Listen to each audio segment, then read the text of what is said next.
title of my story is Daboise on East 8.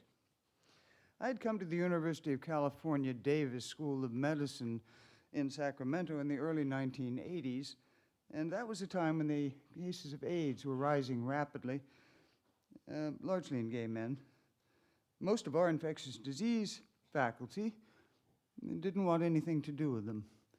They felt that the care demands would escalate and distract them from their patterned research and swamp their clinics.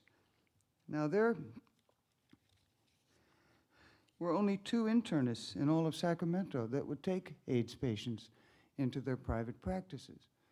That meant that the number of men presenting to our emergency room with life-threatening pneumocystis pneumonia, Kaposi sarcoma, and slim disease, profound weight loss, steadily rose.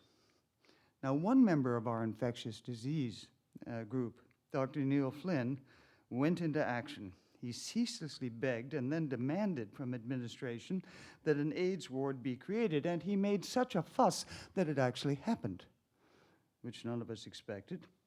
It was a small victory, 4 2-bedrooms at the far end of a corridor in the oldest part of the old hospital, which was the ward East 8.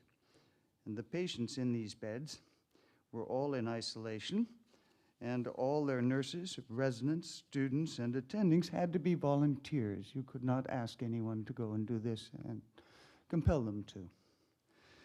Now, I noticed early on that almost none of our patients' families or friends came to see them. They'd been abandoned, it seemed, perhaps due to fear or to shame.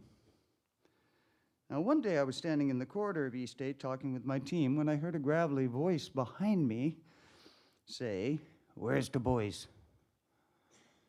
And I turned to face a woman who looked to be in her late 60s. She had gray hair, a bulky purse hanging from her left elbow, and a very large styrofoam cup with a lid in her right hand. And behind her there were 3 other women, all of whom had purses and styrofoam cups, and all about the same age as the speaker.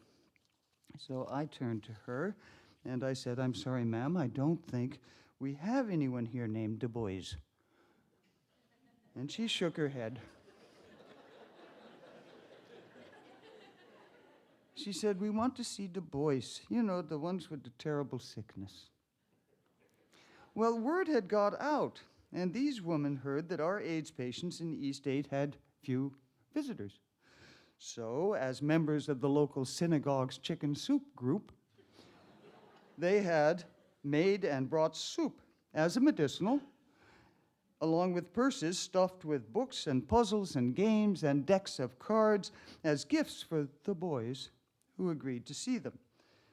And they came regularly, always with the chicken soup in hand and purses akimbo, and brought them yet one more very precious gift. They spent time with these men, and they told them stories, and they held their hands, and they fed them soup, and they listened to them, and they mourned them when they died. And it was from these women, all Holocaust survivors, the great gift of empathy. Now, in 1978, and some of the older members of this group may remember it, the NBC network produced a TV miniseries on the Holocaust. And I'm told that during the filming of that in Germany, reporters went to ask the still living percipient witnesses of the Nazi period why they did not protest. And the majority of interviewees said, "We did not know." Yeah.